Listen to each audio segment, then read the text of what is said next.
Who are the Black Hebrews and Black Israelites?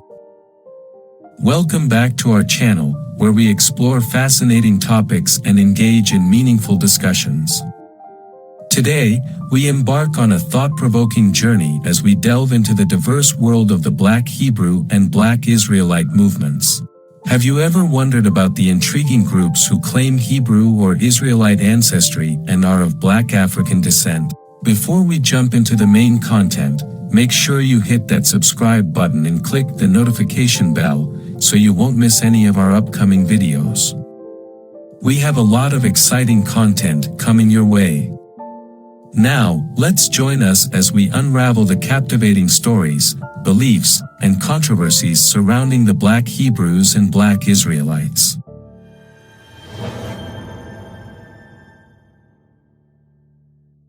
The terms Black Hebrews and Black Israelites refer as a categorical whole to several independent subsects whose unifying characteristic is that their members are of Black African descent who claim Hebrew and Israelite ancestry.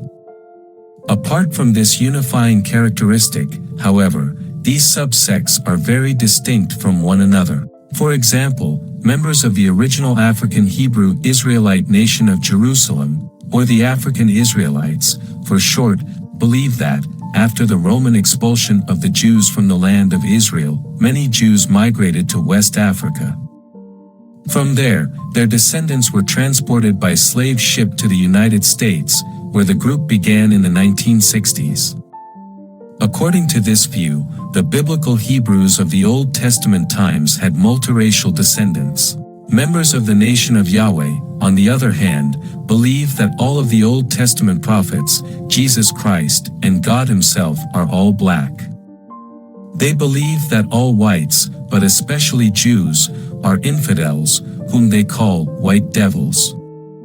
Only Blacks are true Jews. This group is considered a Black supremacist group by many and has a history of violence and terror. In 1966, African Israelite founder and leader Ben Ammi, the name literally means son of my people, formerly Ben Carter of Chicago, claimed to have been visited by the angel Gabriel. According to Ben Ammi, Gabriel instructed him to lead the children of Israel to the promised land and establish the long-awaited kingdom of God. Ben Ammi then established the original African Hebrew Israelite nation of Jerusalem and led approximately 400 members to the West African nation of Liberia for a 2.5-year period of purification. From there, those who remained for the entire 2.5 years began migrating to Israel in waves, beginning in 1969.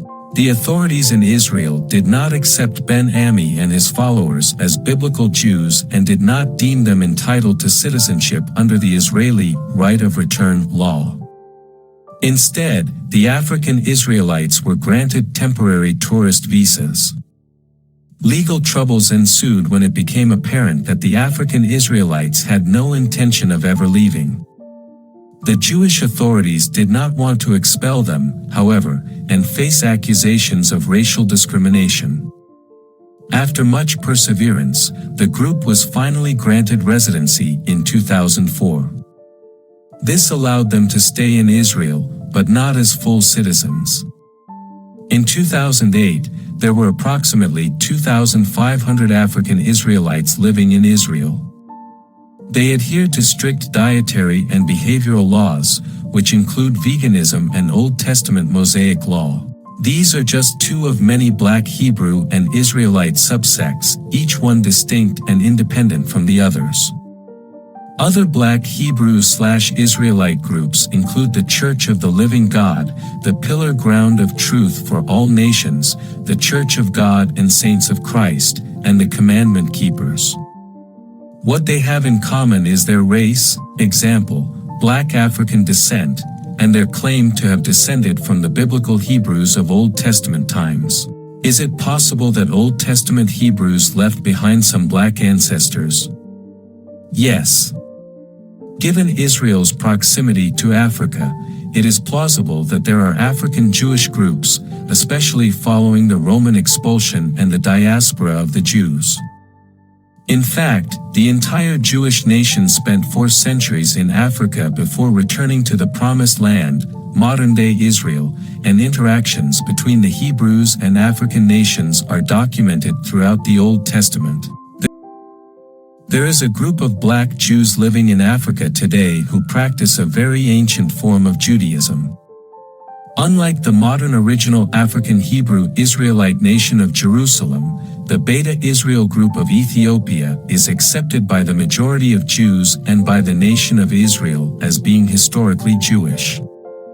When it comes to the question of black Hebrews and Israelites, it is not so much a matter of whether there are groups of blacks with partial Jewish ancestry living in the world today. The question is whether these particular groups claiming Jewish ancestry truly are descendants of the biblical Hebrews. Whether or not any of the black Hebrew and Israelite groups have Jewish ancestry is not the most important issue.